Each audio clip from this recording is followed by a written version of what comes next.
예전에 어렸을 때는 이 교육에 대한 구조나 이 시스템이 잘 돼 있지 않았기 때문에 어른들은 대부분 삶에 대한 교훈을 집에서 배웠습니다.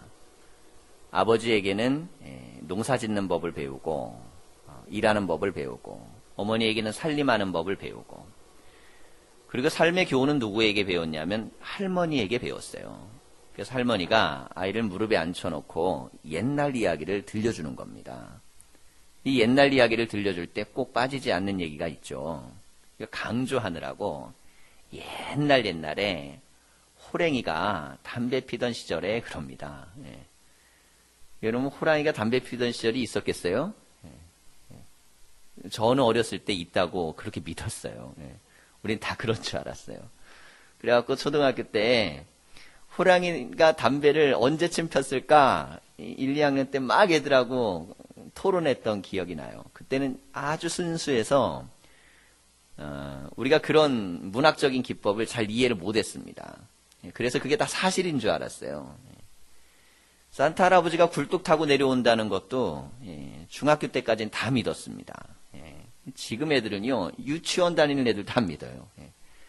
그만큼 합리적이고 과학적인 세계가 된 거죠.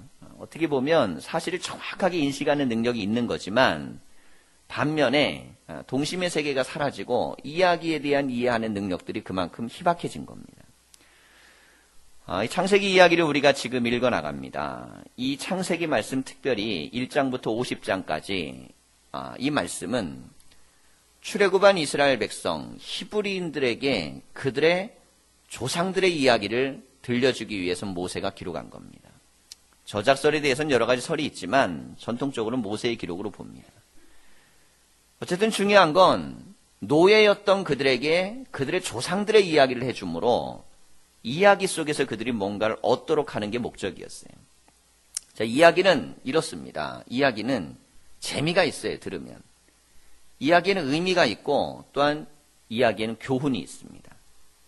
근데 우리가 학교에서 아이들을 가르칠 때 학교에서 가르치는 방식을 우리가 이제 선생님들이 아는 지식을 아이들에게 전달하는 방식을 쓰잖아요. 근데 아이들이 공부하는 걸 힘들어합니다. 왜 힘들어하냐면 재미가 없는 거예요. 어느 때는 또 저게 나하고 무슨 상관이지 의미가 없는 거예요. 배우고 나면 무슨 얻을 게 없는 거예요. 교훈이 없는 거예요. 이렇게 느껴지면 아이들이 공부가 안 돼요. 근데 아이들은 수업 시간만 끝나면 쉬는 시간엔 그렇게 신나게 뛰어놉니다. 지들끼리 막 조잘조잘거리고 이야기를 나누고 재밌어하고 웃고 막 행복해해요. 자, 인생에 대한 공부는 공부 시간에만 하는 게 아니라 쉬는 시간에도 되어집니다.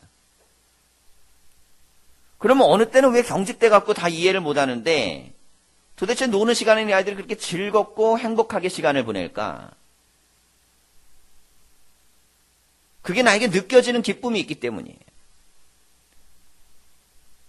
이 노예들은 전부가 교육이 되지 않은 사람들입니다. 200만의 히브리인들이 광야에 쫙 퍼지게 됐습니다.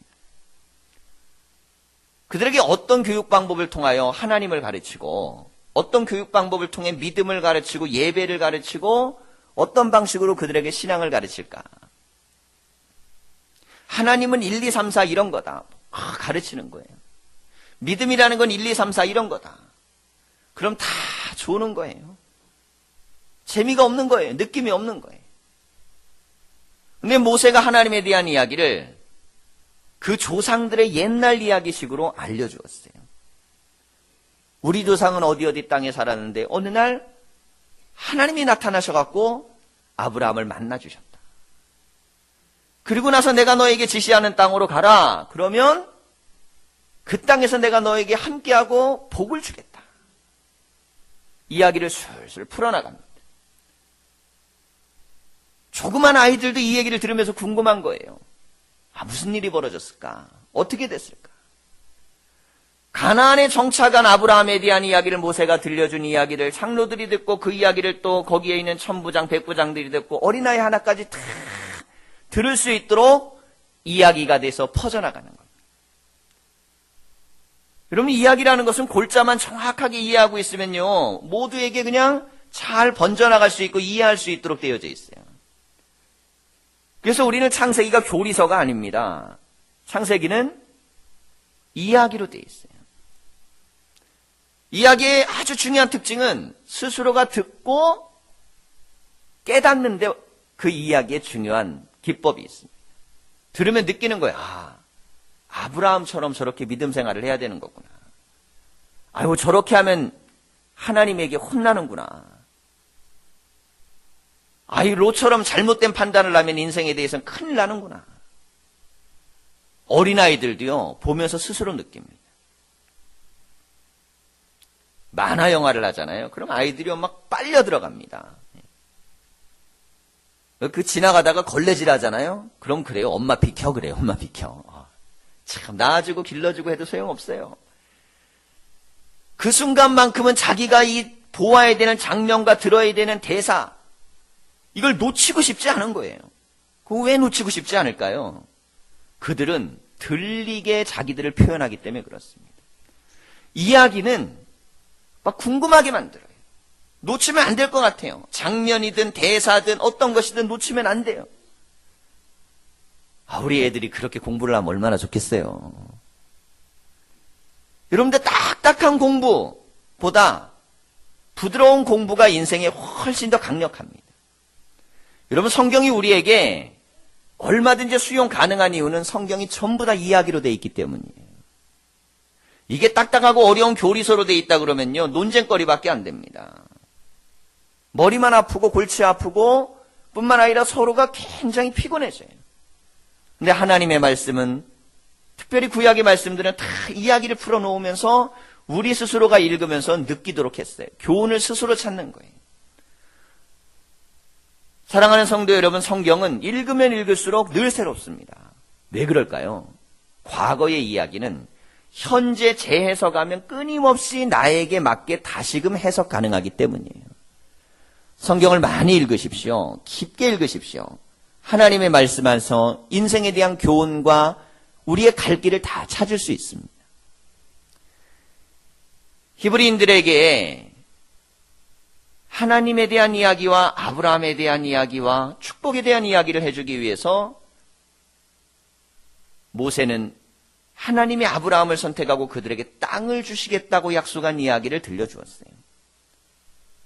우리 조상 아브라함에게 하나님이 나타나셔서 땅을 주겠다고 했다.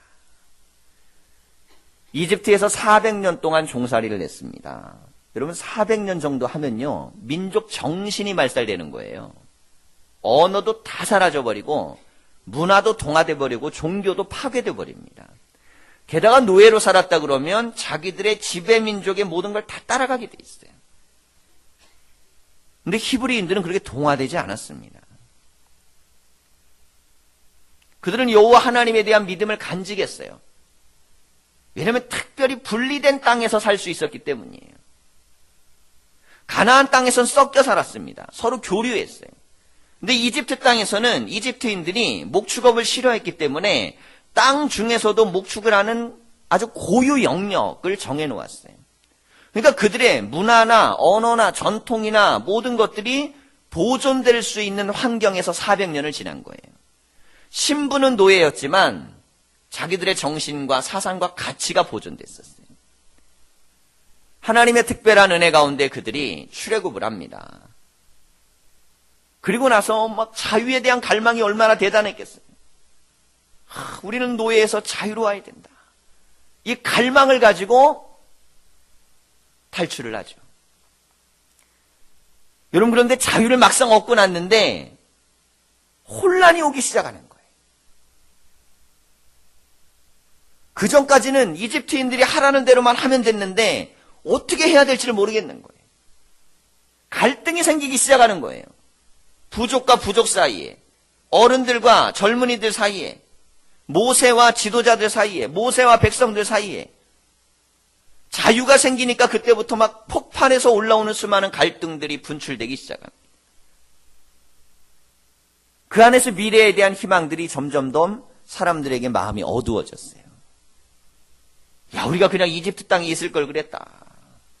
거기서는 고기가마 옆에서 그냥 추는 대로 받아먹고 먹을 것도 많고 쉴 시간엔 쉬고 그냥 시키면 시키는 대로 하고 너무너무 좋았는데 이 광야에서 우리는 여기선 정말 이렇게 가다 죽어버리겠구나. 자유를 얻긴 얻었지만 그들은 미래에 대한 희망이 분명하지 않았기 때문에 혼란에 빠져버리고, 그리고 그들 가운데는 수많은 갈등의 요인이 생깁니다.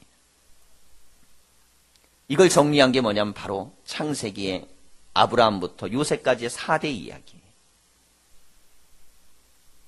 우리 조상들은 430년 전에 이 땅에 이집트로 오기 전에 아브라함부터 요셉까지 하나님이 특별하게 선택해가지고 복을 주시고 은혜를 주시고 약속을 주신 민족이다.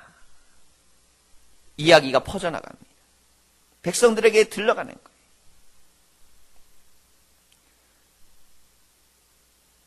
지금 노예의 상태에서 아직까지 그들은 노예 근성이 사라지질 않아요. 몸에 배 있는 거예요. 우리는 노예였어. 우리는 노예였어. 우리는 노예였어. 미국이 공식적으로 링컨이 남북전쟁에서 승리함으로 말미암아 노예에 대한 해방을 선포합니다. 참정권이 일어나기 시작했어요. 의회에 진출하기 시작합니다. 근데 남부에 있는 사람들은 견뎌내질 못해요. 막 흑인들을 차별하는 법들을 만들어냅니다. 투표에 참여하지 못하도록 하기 위해서 시험 문제를 내는 거예요. 시험 문제를 내서 틀리면은 당신은 지식이 부족하니까 투표에 참여할 수 없어. 뭐 이런 거죠. 백인한테는 1 더하기 1은 얼마입니까? 이렇게 물어봐요. 그게 얼마나 쉬워요. 근데 흑인한테는 암산으로 125 곱하기 125가 얼마요? 이렇게 물어봐요. 여러분 그럼 어떻게 대답하겠어요? 쉽지 않죠? 그럼 틀리면 당신은 투표를 못합니다. 1965년까지 미국의 대부분의 많은 주에서는 흑인들의 투표권을 박살하기 위해서 그런 수많은 악법을 만들어서 눌러버립니다. 노예 해방되고 나서도 100년이 넘는 세월 동안 그들은요 점점점 악화되고 나빠지기 시작합니다. 미국 사회에서 흑인에 대한 해방운동이 전개가 되고 마르틴 루터 킹 목사님이 암살되는 과정들을 거치면서 그들이 흑인의 인권을 회복하고 하는데도 100년이 넘는 수많은 세월 동안 법으로 시작됐던 것이 점점 더 악화돼서 참정권 자체도 박탈되는 그런 어려운 시기를 거쳤습니다. 여러분 현대사회에 발달된 가장 초강력 국가라고 하는 데서도 투표 하나를 하는 데 있어서 그렇게 갈등이 나는 거, 하나의 권리가 보장된다는 거 쉬운 일 아닙니다. 그러니 노예에서 해방이 돼갖고 광야로 나왔다 그래갖고 그들이 하루아침에 그 사회와 질서 속의 모든 것을 다 할 수 있는 사람들이 아니었어요. 그들에겐 여전히 노예 근성들이 있었습니다. 그때 아브라함이 준 메시지예요. 우리는 노예가 아니다. 우리는 하나님의 백성이다. 우리는 노예가 아니다. 하나님이 선택한 백성이다. 우리는 노예가 아니다. 하나님이 선택한 백성 중에서도 가장 위대한 백성이다. 우리의 땅은 이집트가 아니고 우리의 땅은 가나안이다. 노예 생활했던 그 땅을 그리워하지 말라는 거예요. 그리고 하나님이 우리에게 약속한 땅을 믿고 나아가라는 거예요. 이야기를 듣는 순간 사람들이 스스로 깨달아요. 하나님이 우리에게 주신 땅은 아브라함의 땅이구나. 아브라함이 가나안에 들어갑니다.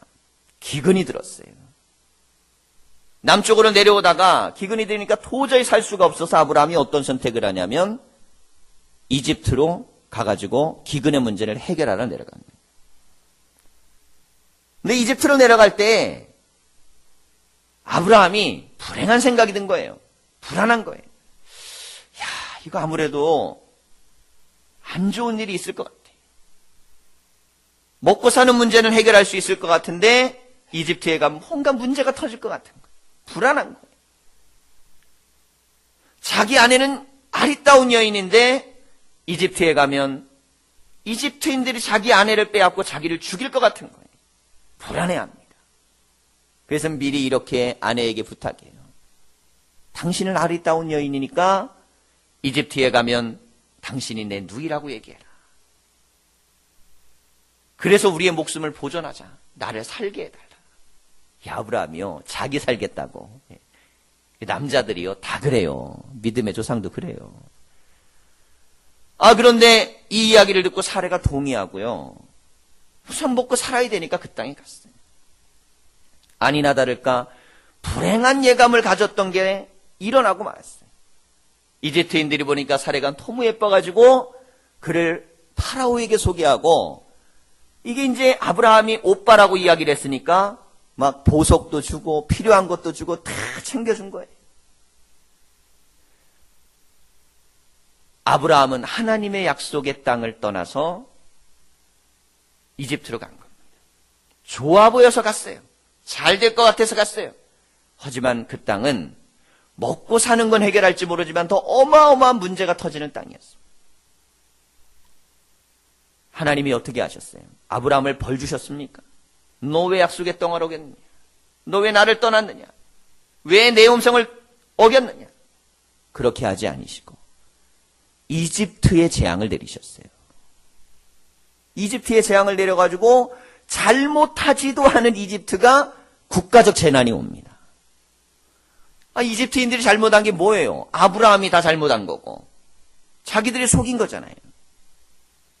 그럼에도 불구하고 하나님이 아브라함을 선택하셨기 때문에 이집트인들에게 재앙을 내려 그들이 아브라함에게 왜 우리를 속였냐고,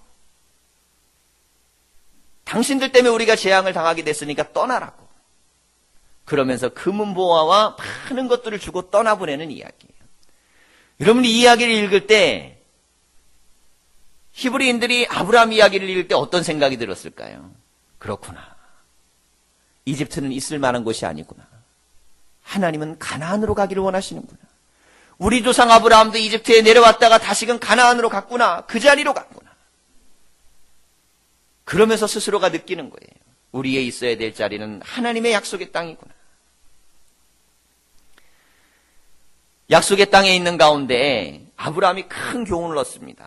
그래, 아무리 내가 배고프고 힘들고 어려워도 먹고 살기 위해서 내가 하나님 떠나지 않으리라.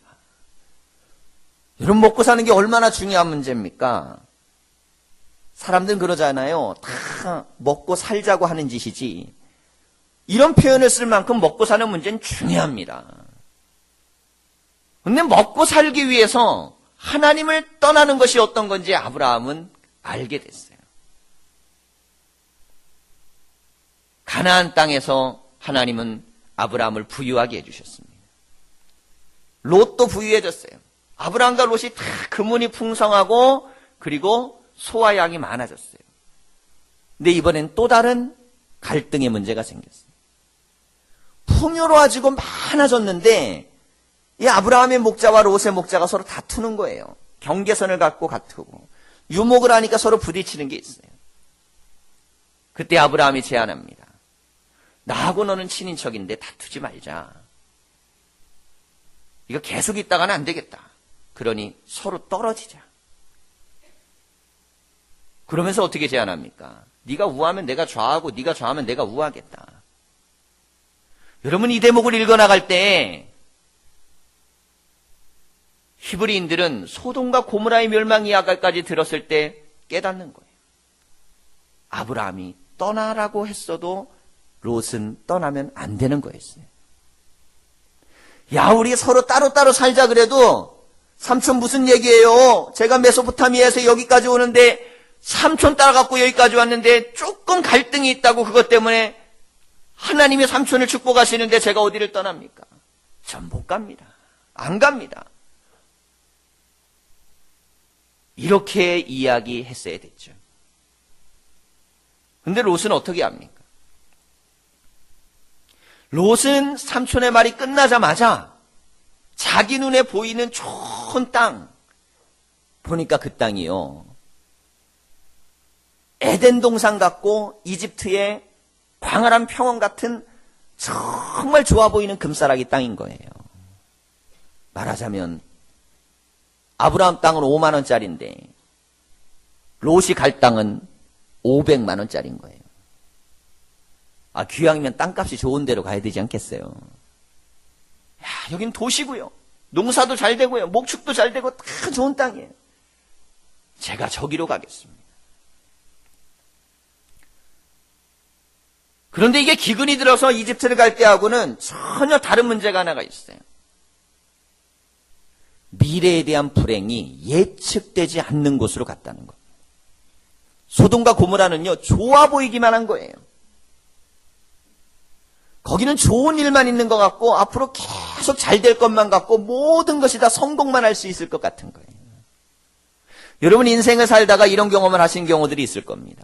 내가 신앙을 갖고 믿음을 갈 땐 처음엔 열심히 해요. 하나님 의지하고 기도하고 말씀 주님 뜻대로 살겠습니다. 조금 좋아지면 마음이요 달라지기 시작하는 거예요. 사업을 하다가 조금 성공하려고 그러면 그때부터 마음이 조금씩 달라지기 시작하는 거예요. 주님, 제가 조금 더 잘 돼 갖고 돌아오겠습니다. 주님, 제가 조금 더 성공하면 주님을 위해서 내가 좀 살아보겠습니다. 말은 그렇게 하는데 내심 뭐냐면 자꾸 주님하고 멀어지는 거예요. 롯이 메소포타미아 떠나 가나안 땅에 들어올 때만 해도 아브라함의 믿음을 따라갔고 그 믿음 따라서 제단을 같이 쌓고 믿음 생활을 같이 하고 예배 생활을 같이 하고 모든 삶의 자리에서 항상 아브라함 곁에서 있었어요. 그런데 이 믿음이 갈라지기 시작하는 겁니다. 풍요로워지고 잘 되기 시작하니까 더 큰 욕심이 생겨나기 시작하고 약속의 땅, 하나님이 함께 하시는 땅을 떠나서도 잘 될 수 있을 것이라는 기대가 막 올라왔어요. 롯이 소돔과 고모라로 옮겨갑니다.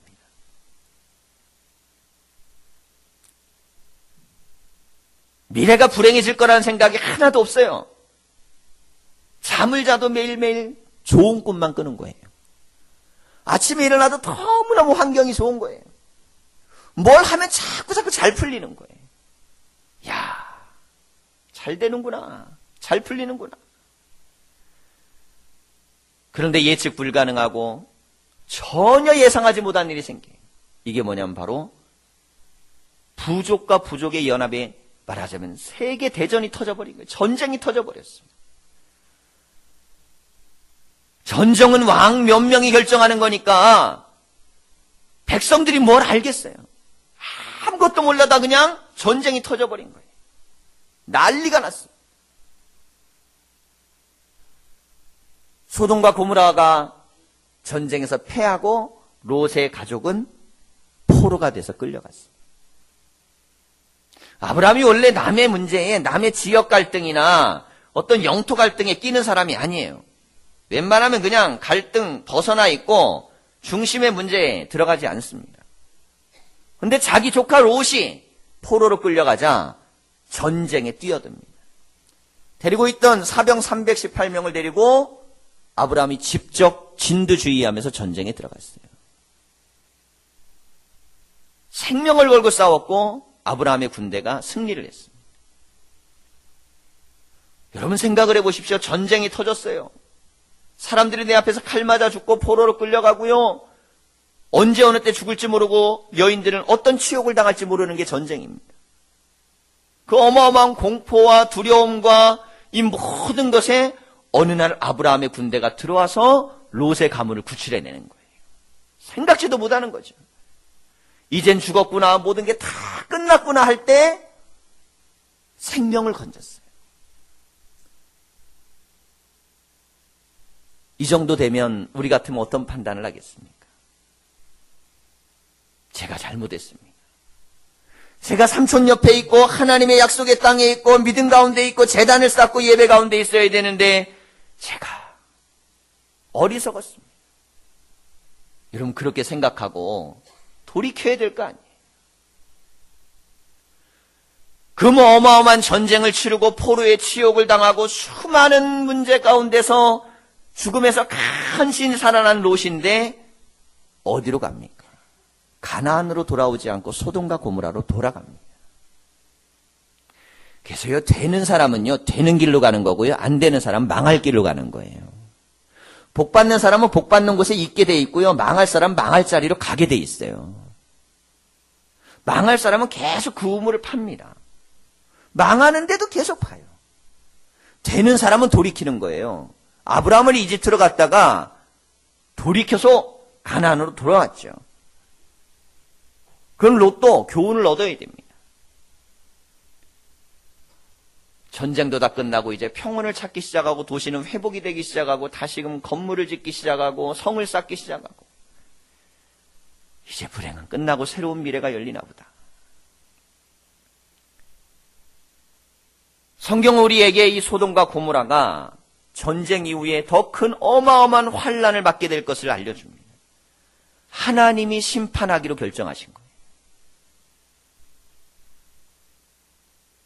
롯은 자기가 처음에 그 길을 선택할 때 이런 불행이 있을 거라고 전혀 예측하지 못했습니다.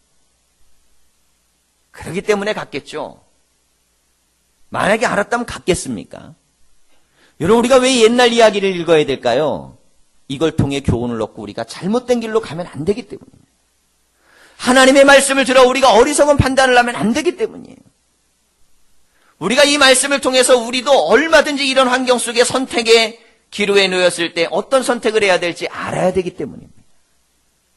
롯은 그걸 알지 못했기 때문에 갔지만 지금 광야에 있는 히브리인들은 알고 있는데도 잘못 선택한다면 그 얼마나 어리석은 선택이에요. 성경이 우리에게 있는 것은 하나님의 말씀의 선택을 우리에게 주시는 겁니다. 어느 길로 가면 사는지 어느 길로 가면 죽는지를 알려주시는 거예요. 어떤 믿음 생활이 하나님이 우리를 축복하시는지 어느 길로 가면 우리의 인생이 무너지는지를 알려주시는 겁니다. 전쟁에서 승리하고 돌아온 아브라함이 돌아올 때에 대제사장이며 살렘 평화의 왕인 멜기세덱을 만나서 떡과 포도주를 멜기세덱이 아브라함에게 탁 내밉니다. 이게 예수 그리스도의 표상이에요. 그 예수님이 승리를 기뻐하셨다는 거죠.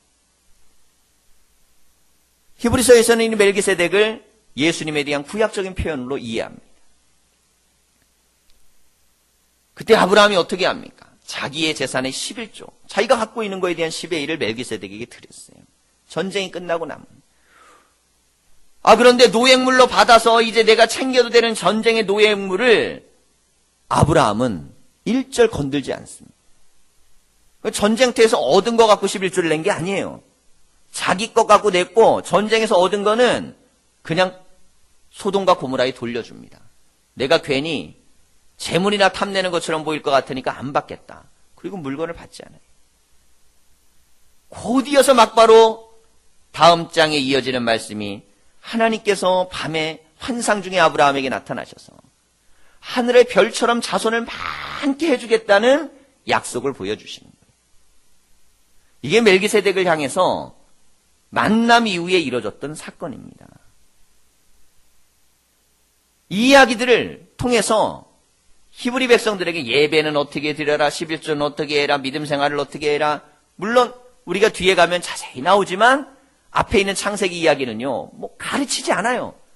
그냥 아브라함 이야기 들려주는 거예요. 그는 가는 곳마다 제단을 쌓았다. 전쟁이 끝나고 10의 1을 드렸다. 그리고 하나님 앞에 기도를 드렸다. 그런데 하나님께서요, 아브라함 편에 계신 거예요. 역사하시고 그리고 인도하셨어요. 아브라함은 점점 더 풀려가기 시작합니다. 그런데 롯은 점점 더 꼬여가기 시작하는 거예요.